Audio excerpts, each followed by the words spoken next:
Dolar Amerika Serikat telah lama berdiri sebagai inti dari sistem keuangan global. Hampir setiap transaksi, lintis negara, ekspor-impor, dan perdagangan komoditas utama dilakukan dalam dolar. Ini bukan kebetulan. Dominasi dolar tercipta lewat rangkaian kebijakan ekonomi dan moneter yang membentuk jaringan finansial dunia. Namun kini, bagian dari dunia tengah menyiapkan skenario berbeda, skenario di mana dolar bukan lagi mata uang pusat, namun salah satu dari banyak opsi.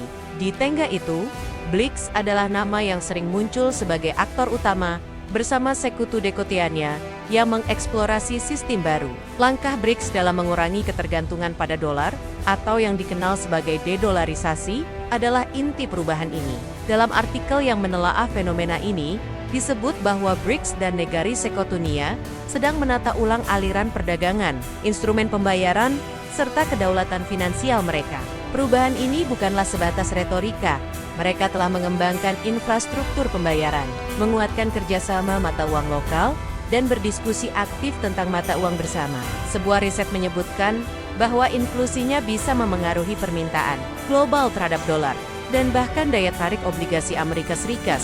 Namun, sebelum kita menyimpulkan bahwa dominasi dolar telah jatuh, penting untuk memahami bahwa perubahan semacam itu tidak terjadi dalam semalam. Dolar memiliki keunggulan struktural, likuiditas pasar yang sangat tinggi, sistem finansial global yang secara historis dibangun di atasnya, dan kepercayaan investor internasional yang sulit digoyahkan dalam waktu cepat. Sebuah laporan riset dari J. Penjong Morgan menyebut bahwa walau proses dedolarisasi makin nyata, penggantian besar masih menghadapi hambatan berat.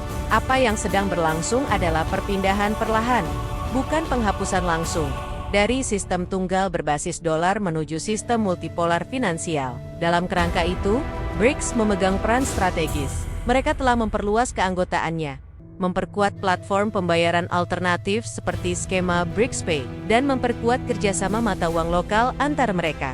Pada KTT BRICS di Kazan, Rusia, Presiden Vladimir Putin secara terbuka menyerukan sistem pembayaran alternatif yang dapat meminimalkan senjata dolar, seperti sanksi keuangan. Lalu, bagaimana dunia dan sistem global merespons? Dari sisi Barat dan AS, kecemasan mulai muncul. Pada akhir 2024, Presiden terpilih AS Donald Trump memperingatkan negara-negara BRICS bahwa jika mereka menciptakan mata uang sendiri atau sistem yang menggantikan dolar, maka akan menghadapi tarif 100%.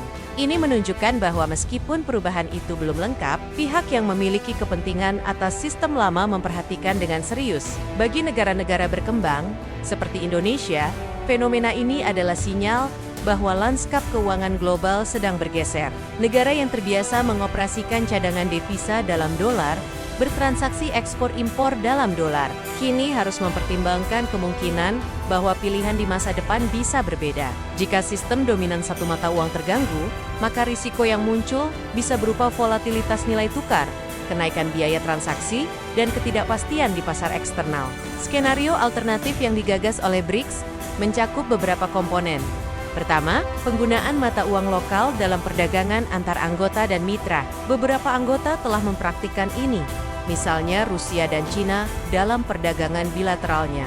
Kedua, pengembangan sistem pembayaran selain SWIFT, yang saat ini menggunakan mata uang dominan sebagai perantara transaksi global. Ketiga, gagasan jangka panjang penciptaan mata uang bersama, atau unit pembayaran yang didukung oleh sekumpulan mata uang anggota.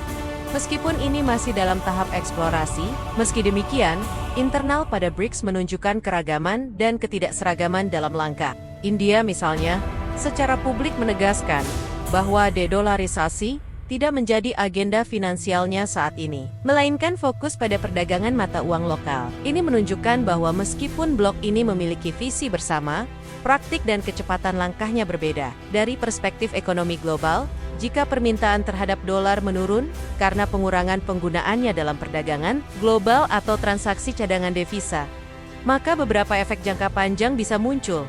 Kebutuhan AS untuk menerbitkan obligasi pemerintah dengan bunga rendah bisa meningkat. Permintaan terhadap obligasi Amerika Serikat yang biasanya tinggi bisa turun, memaksa Amerika Serikat meningkatkan imbal hasil atau menerbitkan lebih banyak utang. Inilah salah satu risiko yang disebut dalam analisis. Perubahan arsitektur finansial global bisa membuat AS menghadapi biaya pembiayaan yang lebih tinggi dalam dunia nyata. Pengaruh ini belum merebak luas. Dolar masih mendominasi sekitar 60% hingga lebih dari 80% cadangan devisa global, dan sebagian besar perdagangan masih menggunakan dolar. Namun, arah pergerakan sudah mulai terlihat. Ini berarti, negara-negara dan institusi keuangan harus mempersiapkan diri terhadap lingkungan yang lebih kompleks. Bagi rakyat biasa, apa artinya? Pertama, apabila sistem keuangan global bergerak menuju multipolar, maka risiko mata uang domestik akan terkena volatilitas akibat perubahan aliran modal global. Nilai mata uang lokal bisa tertekan jika cadangan devisa kurang terdiversifikasi.